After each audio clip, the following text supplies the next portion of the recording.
أعوذ بالله من الشيطان الرجيم بسم الله الرحمن الرحيم الفاتحة بنا دولة بلي ولي والصلاة وتشهد على السلام ووسسنا لنا من المسلمين وسنده وبسرنا على الله من الدين وبسرنا ودنا لهذا الشيء ومن هذا الشيء مدلا بسل مسرة الجنة شهد الله خير أرضي dan apa yang terjadi masalah maupun itu masalah mata-mata dan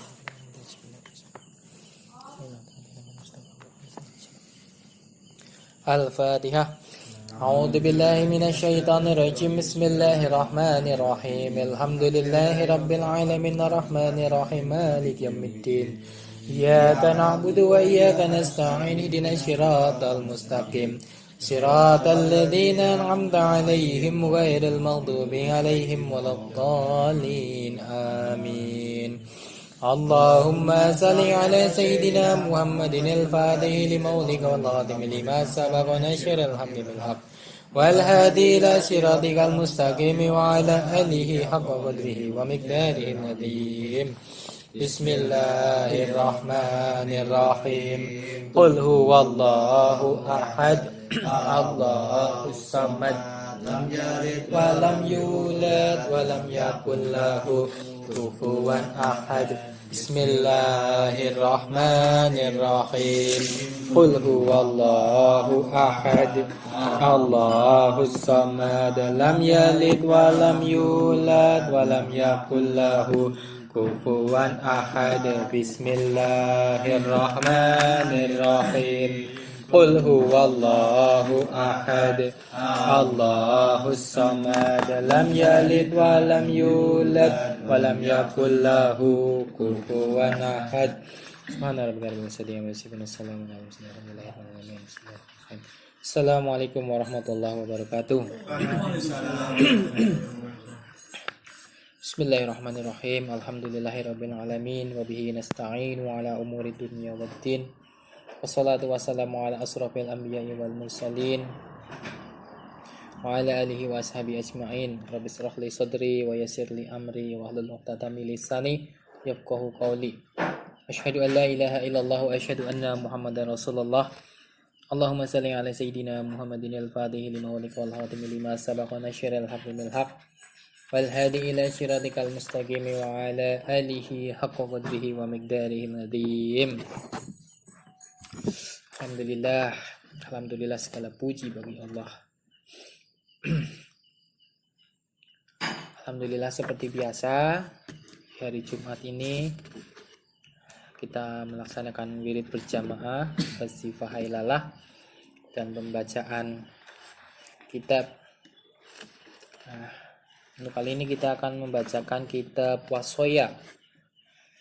Kitab Wasoya Al-Wasoya Wasiat Sayyidi Syekh Ahmad bin Muhammad At-Tijani radhiyallahu anhu. Bismillahirrahmanirrahim. Al-Wasoya li Sayyidi Syekh Ahmad bin Muhammad At-Tijani radhiyallahu anhu. Diterjemahkan oleh Kiai Haji Fauzan Al-Diman. Diterbitkan oleh PP At-Tarbiyatut Tijaniyah Probolinggo. Sepatah kata moto, demi masa akhir sesungguhnya manusia itu benar-benar dalam kerugian kecuali orang-orang yang beriman dan mengerjakan amal soleh dan saling nasihat menasehati tentang kebenaran dan saling nasihat menasehati tentang kesabaran. Seringkali Syekh Ahmad bin Muhammad At-Tijani menyampaikan risalah wasiat dan pesan-pesan yang sangat berharga untuk para ikhwan Tijani, khususnya dalam masa kini yang di mana zaman yang penuh dengan dosa, penuh dengan kezaliman, dan penuh dengan pelanggaran-pelanggaran yang dilakukan oleh umat manusia terhadap hukum dan peraturan Sang Maha Pencipta. Di samping itu, manusia ingin dan berusaha untuk memperbaiki diri, untuk membangun manusia seutuhnya, terutama dalam bidang mental, spiritual, sebagai promotor dan kompas dalam perjalanan hidup dan kehidupan umat manusia di permukaan bumi ini. Maka agar lebih berfaedah, mutiara wasiat beliau dan lebih merata manfaat tetesan embun nasihatnya, dengan ini saya terjemahkan wasiat-wasiat itu ke dalam bahasa Indonesia, sekalipun hanya sebagian saja. Semoga buku kecil ini dapat menjadi pegangan hidup yang sangat berharga di dalam menempuh perjalanan hidup. Penerjemah Sidogiri, 7 Muharram 1407 Hijriah. Lanjut kita masuk untuk wasiat yang pertama. Bismillahirrahmanirrahim. Dengan menyebut nama Allah yang Maha Pengasih lagi Maha Penyayang. Berkata Syedi Syekh Ahmad bin Muhammad At-Tijani radhiyallahu an. Setelah memuji Allah yang Maha Agung, keagungannya, Maha Mulia, kebesarannya, dan Maha Suci, kemuliaan dan kedermawanannya, semoga surat ini sampai kepada semua ikhwan dan fakir, khususnya di Fes dan Maghrib.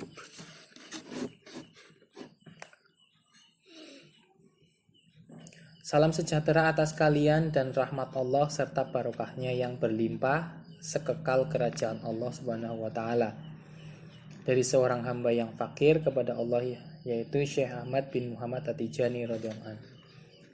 Syahdan, maka kami mohon kepada Allah yang Maha Agung kekuasaannya dan Maha Tinggi kebesarannya, semoga sudi melihat kalian dengan pandangan kasih, pandangan ridho, penuh perhatian, memberi anugerah, penuh pilihan dan pilihan kesucian, sehingga tidak meninggalkan untuk kalian kebaikan agama, kebaikan dunia dan akhirat, kecuali diberikannya kepada kalian sebesar-besar bagian dan keberuntungan, dan tidak meninggalkan kejelekan-kejelekan agama, dunia, dan akhirat, melainkan menjauhkan dan menjaga kalian daripadanya, dan sehingga tidak meninggalkan untuk kalian dosa besar maupun kecil, kecuali ditenggelamkannya ke dalam lautan maaf dan kedermawanannya, dan sehingga tidak meninggalkan tuntutan dosa kecuali memaafkan dan mengampuninya. Hal ini sesuai dengan firman Allah di dalam Quran surat Az-Zumar ayat 53 dan 54, bahwasanya Allah itu Maha Pengampun,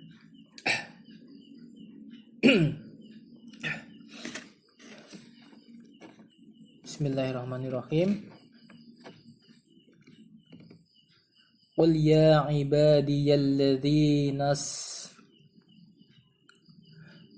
ya ibadiyalladzina asrafu ala anfusihim la taqnatu mir rahmatillah innallaha yaghfirudz dzunuba jami'an innahu huwal ghafurur rahim. Quran surat Az-Zumar ayat 53.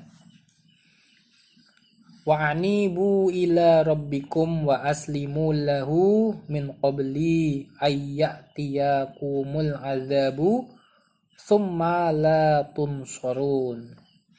Quran surat Az-Zumar ayat 54. Katakanlah, hai hamba-hambaku yang melampaui batas terhadap diri mereka sendiri, janganlah kamu berputus asa dari rahmat Allah. Sesungguhnya Allah mengampuni dosa-dosa semuanya. Sesungguhnya Dialah yang Maha Pengampun lagi Maha Penyayang. Dan kembalilah kamu kepada Tuhanmu dan berserah dirilah kepadanya sebelum datang azab kepadamu, kemudian kamu tidak dapat ditolong.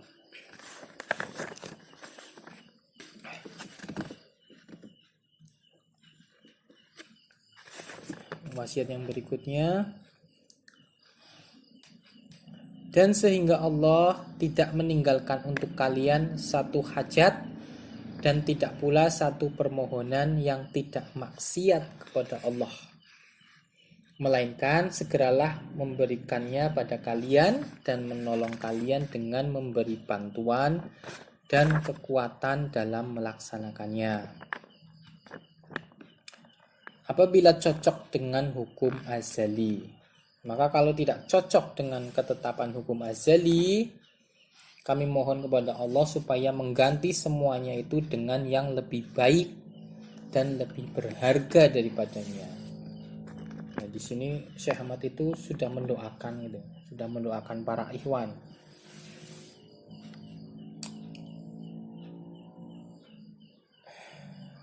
Jadi kalau misalkan kita berdoa memohon sesuatu itu, jangan memohon sesuatu yang bersifat maksiat kepada Allah,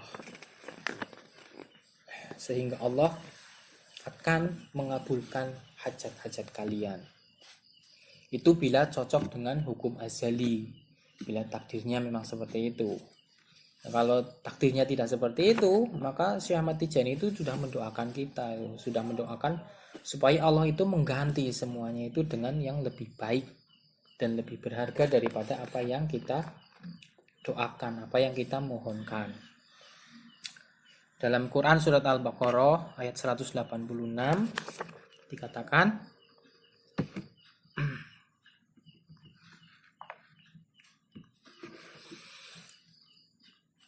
mana ini surat Al-Baqarah ayat 186.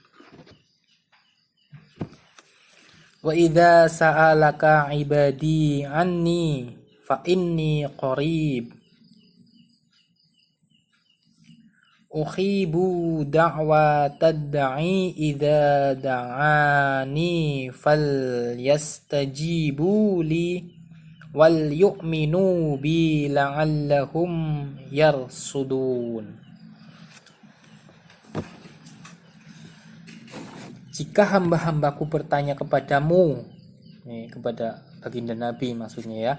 Jika hamba-hambaku bertanya kepadamu tentang aku, tentang Allah, maka jawablah bahwasanya aku dekat.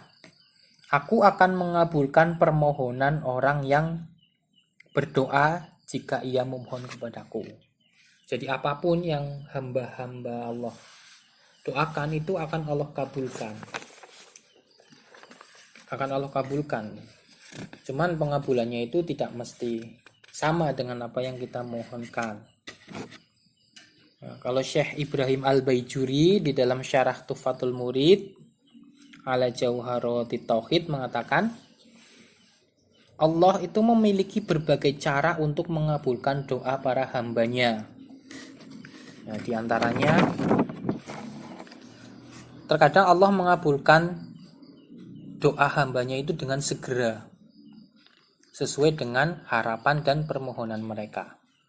Ada kalanya Allah juga menunda pengabulan doa para hambanya yang sesuai dengan harapan dan permohonan mereka. Karena ada hikmah tertentu, makanya doanya itu ditunda, ditunda.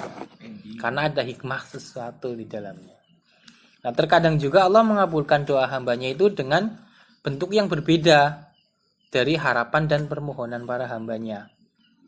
Karena permintaan dan harapan-harapan mereka itu tidak mengandung maslahat. Nah, maka Allah akan menggantinya dengan sesuatu yang terdapat kemaslahatan di dalamnya. Bahkan bisa juga Allah itu tidak mengabulkan. Tapi Allah akan menggantinya dengan sesuatu yang lain, bahkan yang lebih dari sekedar apa yang hambanya mohonkan. Lebih dari apa yang ia minta. Tuh. Dia minta ini, tapi tidak dikabulkan, malah dikabulkan yang lebih. Bahkan ada seperti itu. Nah, selanjutnya Syekh Ahmad berwasiat, dan sehingga Allah tidak meninggalkan untuk kalian keburukan-keburukan yang melalui tangan-tangan makhluk, melainkan di antara kalian dan keburukan-keburukan itu dibentuknya pasukan perkasa dan tentara kerajaannya, jika tidak menjadi ketentuan dalam hukum azali. Maka jika telah menjadi kepastian dalam hukum azali, maka Syekh Ahmad Tijani juga memohon kepada Allah supaya Allah sudi memberi kalian pertolongan menghadapi kejahatan itu dengan belas kasih, dengan bantuan dan dengan kemudahan, sampai lepaslah kejahatan-kejahatan itu dari kalian, dan kalian akan berada dalam keadaan yang sehat wal afiat. Jadi Allah itu tidak akan meninggalkan untuk kalian itu keburukan-keburukan melalui tangan-tangan makhluknya.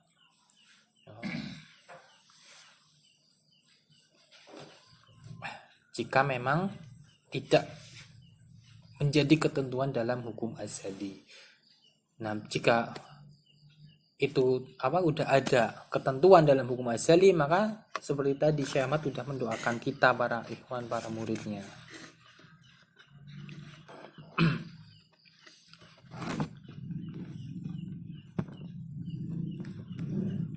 Ini sesuai dengan hadis riwayat Bukhari. Bahwasanya diceritakan Nabi itu datang pada hari perang Uhud. Lalu ada yang berkata kepada beliau, "Wahai Rasulullah, sesungguhnya orang-orang kafir telah mengumpulkan pasukan untuk menyerangmu. Maka takutlah kepada mereka." Nah, lalu Rasulullah mengucapkan hasbunallah wa ni'mal wakil. Nah, kemudian turun ayat dalam Quran surat Ali Imran ayat 173. Jadi Bismillahirrahmanirrahim. Alladzina qala lahumun nasu innan nasa qad jama'u lakum fakhsawhum fazadahum imanan wa qalu hasbunallah wa ni'mal wakil. Sesungguhnya manusia telah mengumpulkan pasukan untuk menyerangmu. Karena ini takutlah kepada mereka. Maka perkataan ini malah menambah keimanan mereka. Dan mereka menjawabnya dengan hasbunallah wa ni'mal wakil. Cukuplah Allah yang menjadi penolong kami, dan Allah adalah sebaik-baik pelindung. Itu hasbunallah wa ni'mal wakil. Hasbunallah wa ni'mal wakil. Ini yang sering dijadikan wiridan-wiridan. Selanjutnya Syekh Ahmad berwasiat, dan aku wasiatkan kepada kalian dan juga pada diriku, hendaknya selalu bertakwa kepada Allah yang Maha Agung dan senantiasa takut kepada siksanya sebab berbuat dosa. Karena tiap-tiap dosa itu menimbulkan dua musibah yang pasti akan dihadapi oleh seorang hamba. Yang satu di dunia dan yang satu di akhirat. Itu pasti akan dihadapi. Nah, musibah akhirat itu pasti terjadi kecuali jika berpapasan dengan pengampunan Allah. Jadi musibah akhirat itu pasti terjadi kecuali Allah mengampuninya. Maka musibah itu tidak akan terjadi. Nah, sedangkan musibah dunia itu akan menimpa semua orang yang mengerjakan dosa, kecuali bila ditolak oleh Allah. Jadi musibah di dunia juga bisa ditolak oleh Allah. Nah, tapi tentunya dengan sebab, enggak melulu ditolak. Nah, dengan sebab bersedekah pada orang miskin atau silaturahmi, menyambung sanak keluarga dengan harta, atau membantu orang yang banyak hutang dengan membayarinya atau melunasinya jika dia punya hutang padamu. Dan kalau tidak, maka musibah itu pasti menimpanya. Oleh karena itu, hati-hatilah terhadap menyalahi perintah Allah. Jadi musibah di dunia juga bisa ditolak oleh Allah.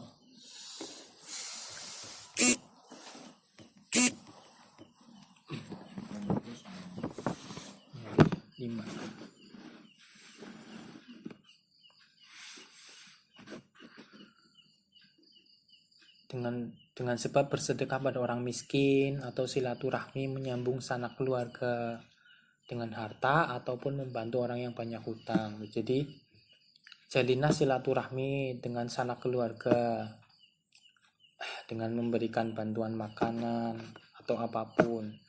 Jadi kalau silaturahmi itu ya kalau bisa bawa tentengan, bawa oleh-oleh. Itu sesuai hadis itu. Hadis yang diriwayatkan oleh Imam At-Tabrani.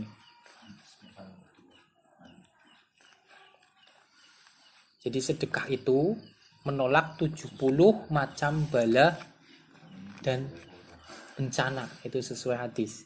Sedekah itu menolak 70 macam bala dan bencana. Lanjut. Dan kalau terjadi kesalahan sedangkan hamba itu tidak maksum, maka segeralah bertaubat. Cepat-cepatlah kembali kepada Allah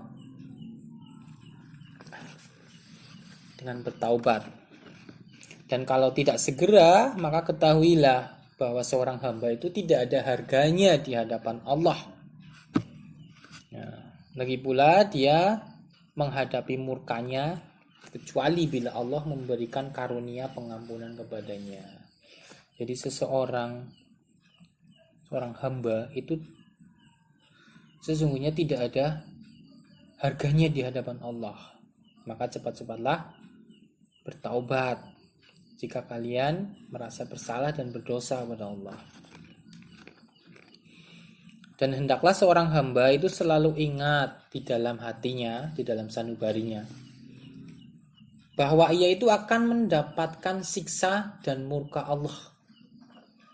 Nah, dengan demikian maka hatinya itu akan merasa hancur, akan merasa hancur luluh, dan martabatnya runtuh di dalam jiwanya tanpa bisa bangkit kembali. Nah, selama seorang hamba bersifat demikian, maka dia itu tetap dalam jalan kebaikan. Jadi janganlah kita itu merasa aman, jangan merasa aman. Kita punya wiridan ini, kita merasa aman. Kita punya wiridan ini, merasa aman. Jangan. Hendaknya kita itu harus selalu merasa bahwa kita itu akan mendapatkan siksa. Dengan itu akan bisa menjadi semangat. Itu akan menjadi cambuk motivasi bagi kita untuk bertakwa kepada Allah. Dan waspadalah serta wa'iyazubillah. Waspadalah dan mohonlah perlindungan kepada Allah terhadap berselubung hiasan merasa aman, seperti yang tadi di atas. Terhadap berselubung hiasan merasa aman dari makrillah. Merasa aman dari siksa Allah, Merasa aman dari siksa Allah yang kelihatannya adalah nikmat. Itu tipu daya itu. Jadi itu sebenarnya siksa. Sebenarnya itu siksa. Cuman kelihatannya nikmat. Dan berbuat dosa dengan kepercayaan bahwa ia aman dari siksa Allah kala itu. Maka sebenarnya lah orang yang berdiam di tempat merasa aman dari makrillah di hadapan Zat yang Maha Benar, dan terus-menerus demikian adalah menunjukkan bahwa dia akan mati kafir. Jadi orang yang nyantai, dia merasa aman, dia punya wiridan ini, amalan ini, dia merasa aman, dia tetap seperti itu. Nah, maka yang demikian itu adalah menunjukkan bahwa dia itu akan mati kafir. Wa iyyazubillah, subhanallah. Nah, sedangkan keistimewaan dalam wirid thariqah yang kalian mendengarnya itu pasti terjadi. Jadi keistimewaan dalam wirid thariqah Tijaniyah itu pasti akan terjadi asalkan kalian itu tidak merasa aman. Jangan merasa aman. Dan waspadalah terhadap lengah dalam mengerjakan wirid. Tuh. Sekalipun hanya sekali dalam sepanjang masa.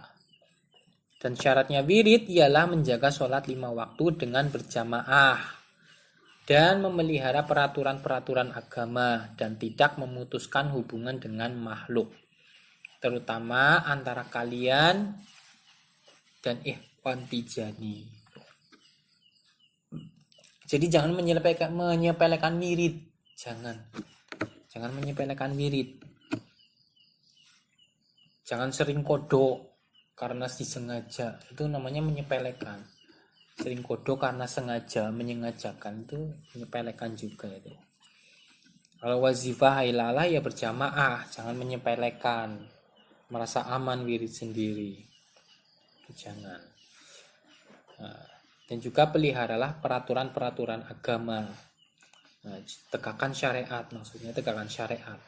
Dan juga jangan memutuskan hubungan dengan makhluk, maksudnya silaturahmi, terutama antar ikhwan. Itu jangan sampai terputus silaturahminya.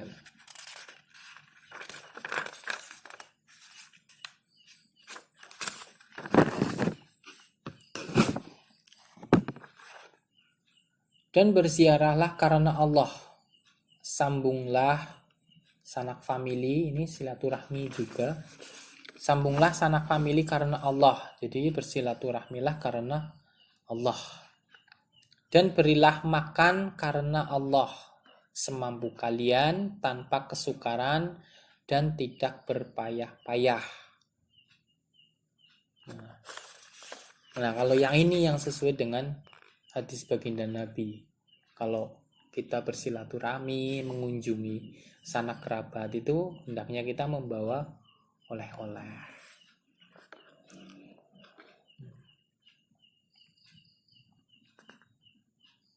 Berilah makan karena Allah semampu kalian tanpa kesukaran dan tidak berpayah-payah. Jadi kalau bisa ya kita membantu saudara-saudara kita yang duafa, nyantuni anak yatim, tapi jangan karena terpaksa.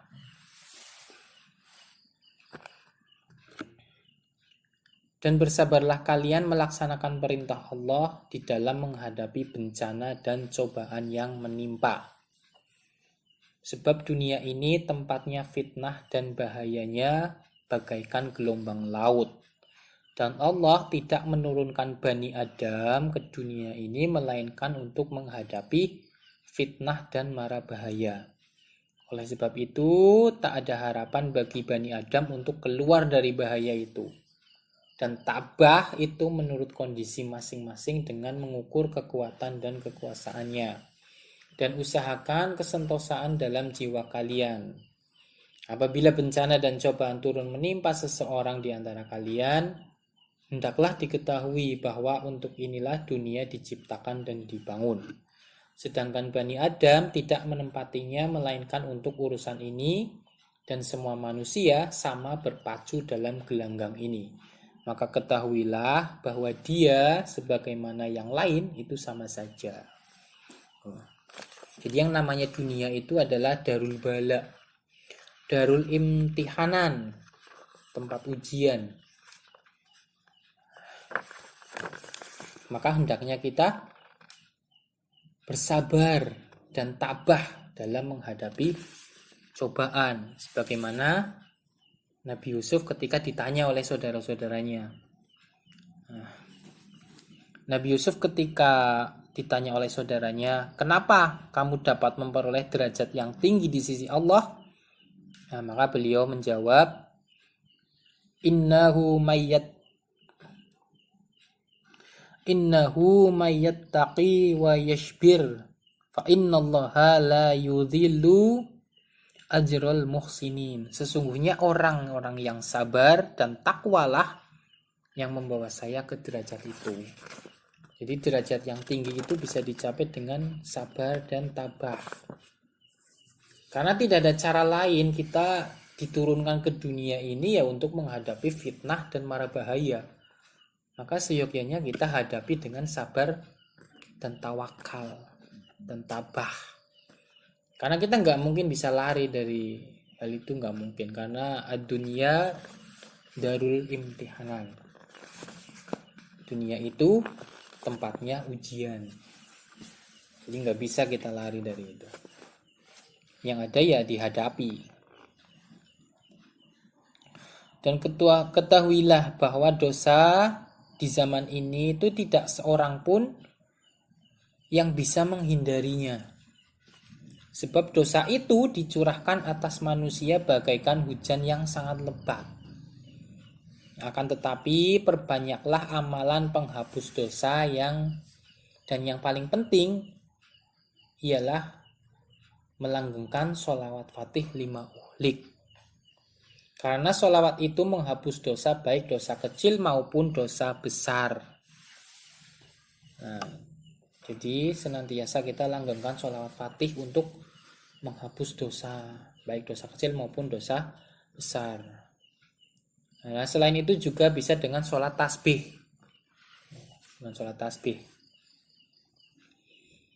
Dan sebagian amalan penghapus dosa yang menjadi amalan tetap bagi manusia itu tiap hari 3 kali siang dan malam, yaitu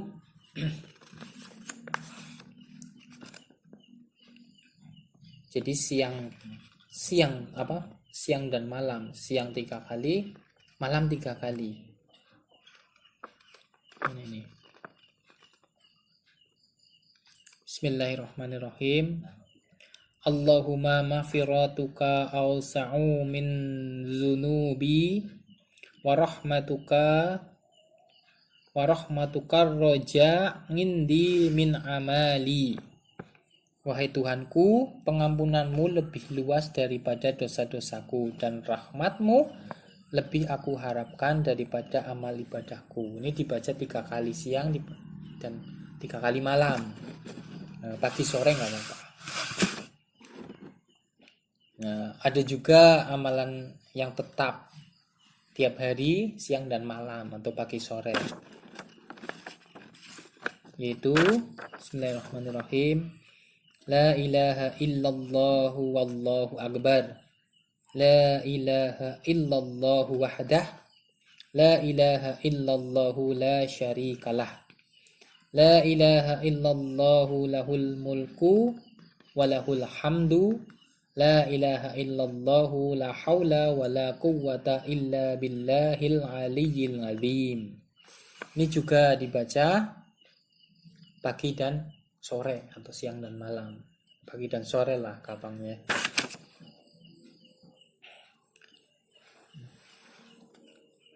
Yaitu terjemahannya yaitu tiada Tuhan selain Allah dan Allah Maha Besar.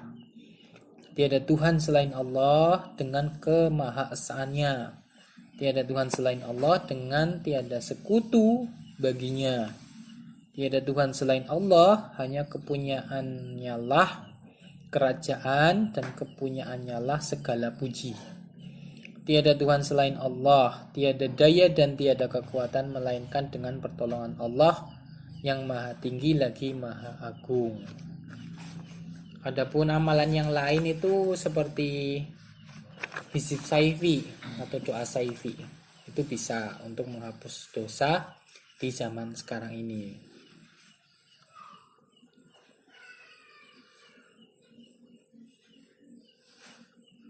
Atau juga dengan Sayyidul Istighfar. Sayyidul Istighfar juga bisa untuk menghapus dosa.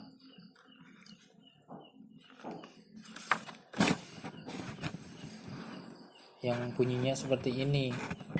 Allahumma inni astaghfiruka lima tubtu ilaika minhu summa utufi wa astaghfiruka lima wa'atuka bi min nafsi summa ahlaftuka fih wa astaghfiruka lima aradtu bihi wajhaka fa khalatani fih ma laysa laka wa astaghfiruka lin na'amil lati an'amta alayya biha wa taqawwaitu biha ala ma'ashika wa astaghfirullah alladzi la ilaha illa huwa alimul ghaibi wasyahadah warrahmanur rahim likulli dzambin adnabtuhu wa likulli ma'siyatin irtakabtuha wa likulli dzambin walikulli dambin adnabtu bihi ahata bihi ilmullah. Atau juga dengan doa Yaman Adharul Jamil, doa Kanzul Aras itu juga bisa untuk menghapus dosa-dosa. Itu dijadikan sebagai amalan ikhtiar itu. Ada indis, kalau kita ya di stempel kebaikan ada, semuanya udah ada di stempel kebaikan. Ada semuanya. Kemudian Syekh Ahmad Tijani menyampaikan berita gembira sebagai berikut. Bergembiralah bahwa orang yang mencintai kami sampai mati,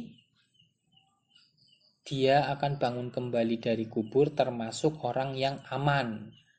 Bagaimanapun keadaannya selama tidak memakai perasaan merasa aman dari makrillah. Jadi kuncinya itu kita tidak merasa aman dari makrillah. Itu kuncinya. Begitu juga semua orang yang mengambil wirid thariqah kami. Jadi orang yang sudah masuk thariqah Tijaniyah, nah dia bangun dari kubur termasuk orang yang aman dan masuk surga tanpa hisab dan tanpa siksa, baik dia sendiri, orang tuanya, istrinya, dan anaknya. Nah, tapi tidak termasuk cucunya. Cucunya tidak termasuk.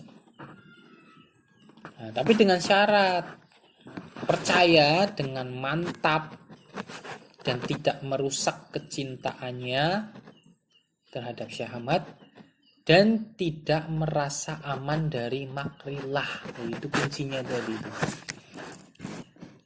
Jadi kuncinya itu kita yakin dengan mantap dan cinta kepada Syekh Ahmad dan tidak merasa aman dari makrillah.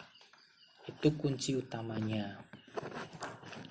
Nah, dan dia menjadi tetangga Nabi Shallallahu Alaihi Wasallam di dalam surga Iliyin yang tertinggi. Dan dia termasuk orang yang aman mulai matinya sampai masuk surga. Ya, tentunya dengan kunci tadi itu. Alhamdulillah, salam sejahtera dan rahmat Allah semoga tetap terlimpah atas kalian semua. Ya, untuk wasiat yang pertama kita akhiri sampai di sini dulu.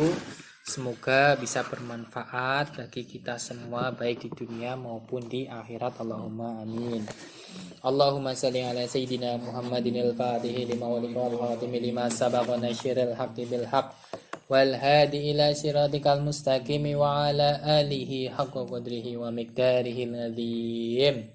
Allah wujud kidam baqa muhalafatul hawadisi qiyamuhu binafsihi wadaniyah kudrat iradat ilmu hayat sama basar kalam qadirun muriduna ilmun hayyun sami'un basirun mutakalimun. Allahumma salli ala sayyidina Muhammadin al-Fatihi lima uliq wal khatimi lima sabaqa nasyiril haqqi bil haqq wal hadi ila siratikal mustaqim وعلى آله حق قدره ومقداره العظيم. Assalamualaikum warahmatullahi wabarakatuh. Waalaikumsalam warahmatullahi